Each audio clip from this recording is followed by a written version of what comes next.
अगर हम भगवान नाम जप नहीं करते, प्रभु का स्मरण नहीं करते, तो चाहे पुराणों को कंठस्थ कर लिया जाए, बड़ी बड़ी यज्ञ किया जाए, तीर्थाटन तप किया जाए, पर हृदय से अविद्या नहीं जाएगी, क्योंकि ये सब बाहर हुआ ना। हृदय में चिंतन क्या चल रहा है? हानि उसी क्षण है जिस समय भगवत चिंतन चला गया, लाभ उसी क्षण प्राप्त हो गया जब भगवत चिंतन में है। हरिवंश नाम हीन खीन दीन देखिए सदा, कहा भयो बहुज्ञ होए पुराण वेद पढ़हि। अगर हम बहुत पुराणों के ज्ञाता हैं और निरंतर नाम नहीं चल रहा, तो हृदय की अविद्या का नाश नहीं होगा। कहा भयो किए कर्म में यज्ञ दान देत देत, फलन पाई उच्च उच्च देवलोक चढ़हि।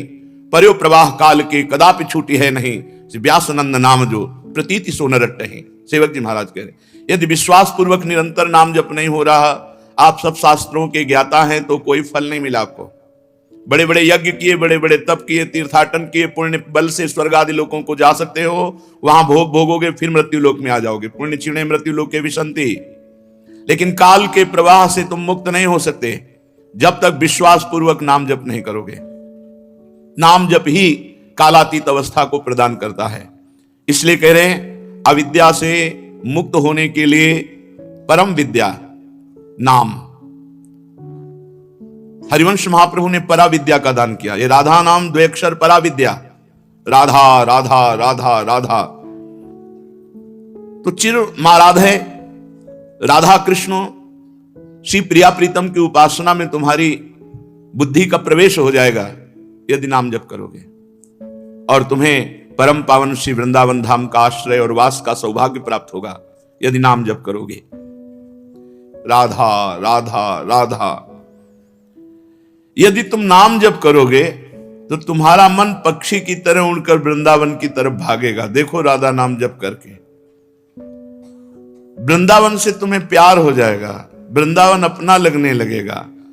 उड्डीये वो विहंगा पत, जैसे कोई उड़कर पक्षी आकर वृंदावन में गिर पड़े, ऐसे तुम्हारा मन वृंदावन के आश्रित हो जाएगा। ऐसा हृदय से निकलने लगेगा, जीवन वृंदावन, सर्वस्व वृंदावन, प्राण वृंदावन, मेरो वृंदावन। केवल राधा नाम जपिए, तर्क मत कीजिए। क्या लाभ मिला ये मत देखिए। समय पर जब फलीभूत होगा राधा नाम, तो आप नाच पड़ोगे, आप कृतकृत्य हो जाओगे। श्री धाम का आश्रय, राधा नाम का जप, प्रिया प्रीतम की उपासना, इससे बड़ा त्रिभुवन में कोई लाभ नहीं है। पूज्यपाद श्री उड़िया बाबा जी महाराज।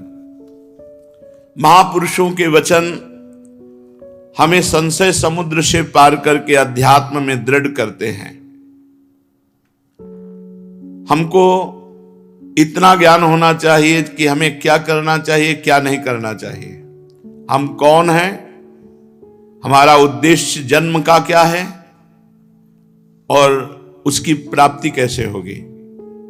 हम कौन हैं, हमारे जन्म का उद्देश्य क्या है और उसकी प्राप्ति कैसी होगी।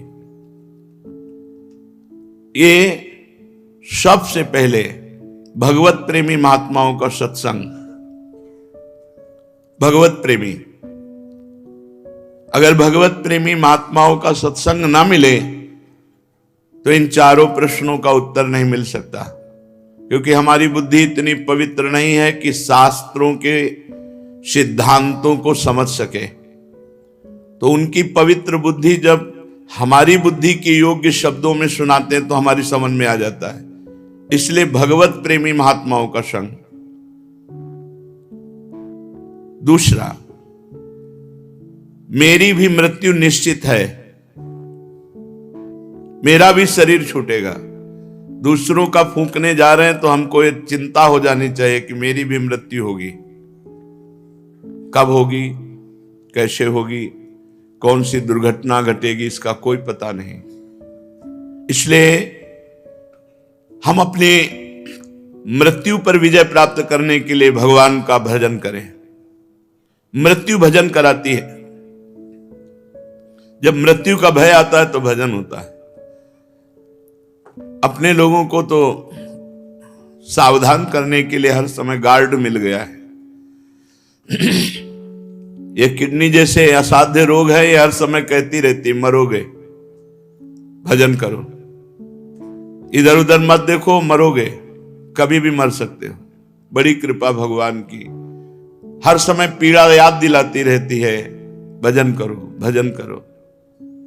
तो हर समय विवेक से जागृत रहो कि तुम्हारी भी मृत्यु होगी, तुम्हारा भी शरीर छूटेगा। तीसरी बात, शास्त्रों का नित्य स्वाध्याय करो, चाहे एक पेज ही करो। 2 श्लोक ही अर्थ सहित पढ़ो गीता जी के, 2 श्लोक श्रीमद् भागवत के पढ़ो, 2 दोहा के बीच की सब चौपाई अर्थ सहित पढ़ो, शास्त्र स्वाध्याय करो। चौथा, संसारी पुरुषों के बीच में बैठ करके हंसी मजाक प्रपंच की बातें ये छोड़ दो, कुसंग छोड़ दो। जाके संग कुमति मति उपजय करत भजन में भंग, तजोरे मन हरि विमुखन को संग। इससे तुम्हारे प्रश्नों का उत्तर हो जाएगा। तुम्हारा इस संसार में आने का क्या कर्तव्य है, तुम कौन हो, जो तुम्हारा लक्ष्य क्या बना, उसकी पूर्ति कैसे होगी, इन 4 बातों से हो जाएगी। भगवत प्रेमी महात्माओं का संग, अपनी मृत्यु का चिंतन। नारायण स्वामी कहते हैं, यदि तुम्हें परम कल्याण चाहना है तो 2 को मत भूलो, श्री भगवान को और मृत्यु को। मरना है आज, नहीं तो पता नहीं कौन सा क्षण होगा जिस समय शरीर छूट जाएगा, सब यहीं रह जाएगा, सब पूरा प्रपंच। कोई तुम्हें याद नहीं करेगा, और याद भी करेगा हम नरक में हैं तो क्या होगा उसकी याद से। शास्त्रों का स्वाध्याय, विषयी पुरुषों से वैराग्य।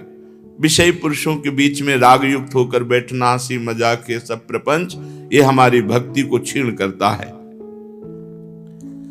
जो 6 घंटे माला जपता है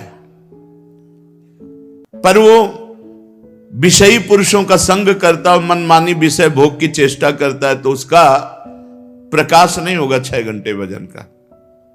बड़ा भारी प्रभाव। बाबा तो लिख रहे हैं कि सब मिट्टी हो जाएगा। 6 घंटे भजन करता है, इसके बाद सोचता है यार भजन से पाप तो नष्ट हो जाएंगे, मनमानी पापाचरण कर लेते हैं, मौज लेते हैं, मस्ती लेते हैं, सांसारिक। तो बाबा कह रहे हैं उसका 6 घंटे का किया हुआ भजन सब मिट्टी पड़ जाएगा, प्रकाशित नहीं होगा। विपरीत भावना का त्याग करके यदि थोड़ा भी भजन किया जाए तो वो अखंड भगवत स्मृति की तरफ ले जाएगा। और 6 घंटे भजन किए फिर मनमानी आचरण किए तो लाभ नहीं मिलेगा। इसीलिए लोग कह देते 20 वर्ष से भजन कर रहा हूं, लेकिन भजन का कोई प्रकाश तो हो ही नहीं रहा, तो मनमानी आचरण कर रहे हो। भगवान की बड़ी कृपा, सुलझे हुए परब्रह्म स्वरूप सदगुरुदेव मिले। गुरु कृपा से ही ये देहाभिमान, देह भाव, जाति पक्ष, ये सब बहुत बड़े जंजीरें हैं, ये जीव को बांध कर रखती हैं अविद्या में। सेवक जी महाराज करे, जाति पाति कुल कर्म धर्म व्रत संस्कृति हेतु, ये आवागमन का हेतु है। ये अविद्या नासी हितजू महाराज ने कृपा करके इस अविद्या का नाश कर दिया। जब साधक साधना में चलता है तो उसे शरीर बहुत प्यारा लगने लगता है। अपने शरीर के सुख सुविधा, खान पान, ऐसा शरीर की रक्षा करना चाहते हो, हृदय को गंदा करते हो, हृदय को सुरक्षित रखना नहीं चाहते, फिर कैसे तुम्हारी परमार्थ की यात्रा बढ़ेगी। उचित शरीर को भोजन दे दो, उचित पवित्रता रखो, और मेन प्रधान बात है हृदय की पवित्रता। हृदय को सुरक्षित रहे, हृदय हमारा काम आदि दोष से, अहंकार आदि दोष से ग्रसित ना हो जाए। शरीर को शुद्ध करना बाह्य पवित्रता है, हृदय को शुद्ध करना भगवत प्राप्ति का हेतु है। जल और रज के स्पर्श से बाहरी पवित्रता शरीर की होती है। साबुन से चाहे जय बार हाथ धो, थोड़ा रज का स्पर्श जरूर होना चाहिए। अगर रज का स्पर्श नहीं, ज्यादा मत करिएगा, नहीं नालियां जाम हो जाएंगी। तो आजकल के ऐसे थोड़ी रज तो बाद में, ऐसे बिना रज के पवित्रता नहीं, बिना रज के नहीं। पवित्रता है, शरीर पवित्र, हृदय पवित्र, वाणी पवित्र, तो परम पवित्र भगवान का सतत स्मरण होता है। आप देखो 10 दिन पवित्र रह के देखो तो आपको छूने की इच्छा नहीं होगी किसी को। और जीवन पवित्र रखो तो शरीर से आपका वैराग्य हो जाएगा, पवित्रता शरीर वैराग्य, अपवित्रता शरीर में दृढ़ राग, वाणी की पवित्रता। अब जो मनावा सो बोल रहे हैं, बस वाणी है तो बोल, नहीं संभाल के बोलो। बातें हाथी पाइए, बातें हाथी पाओ, उससे वाणी की पवित्रता, सोच समझ के बोलो, नहीं मौन रहो। और राग, द्वेष, ईर्ष्या, अहंकार, काम, चोरी, हिंसा, व्यभिचार, इनके त्याग से हृदय पवित्र होता है। ये गंदी बातें सब नहीं, इससे हृदय पवित्र होता है। जितना सत्संग करोगे, विचारवान रहोगे, सहनशील रहोगे, नाम जप करोगे, उतने आपका अध्यात्म बनेगा। प्रायः लोग भजन करने वाले चूक कर देते हैं और क्रोध कर लेते हैं। क्रोध करने से 1 महीना के भजन में आपके क्रोध का प्रभाव ढक देगा जाके।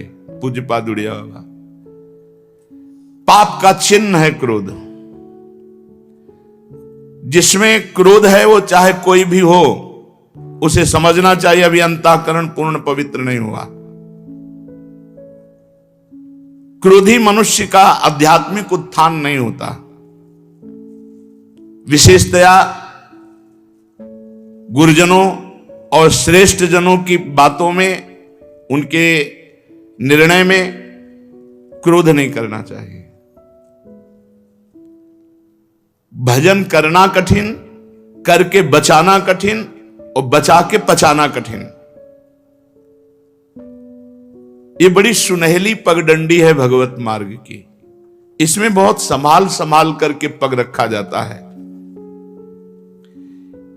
ये निठल्ले आदमी जो हैं, जो दूसरों के गुण दोष देखते हैं, दूसरों की निंदा करते हैं, दूसरों की चुगली करते हैं, दूसरों पर क्रोध करते हैं, गंदी भावना रखते हैं, ना ये ज्ञानी है, ना ये योगी है, ना ये भक्त हैं, प्रपंची हैं, निठल्ले हैं, कायर हैं। पूज्यपाद उड़िया बाबा सिद्ध महापुरुष है। भक्त सब जगह भगवान को देखता है तो क्रोध कैसे कर सकता है। उमा जे राम चरण रत, विगत काम मद को निज प्रभु में देखें जगत, केशन करें विरोध। भक्त के अंदर तो है, और ज्ञानी आत्मस्वरूप है, द्वैत है नहीं, तो क्रोध किससे।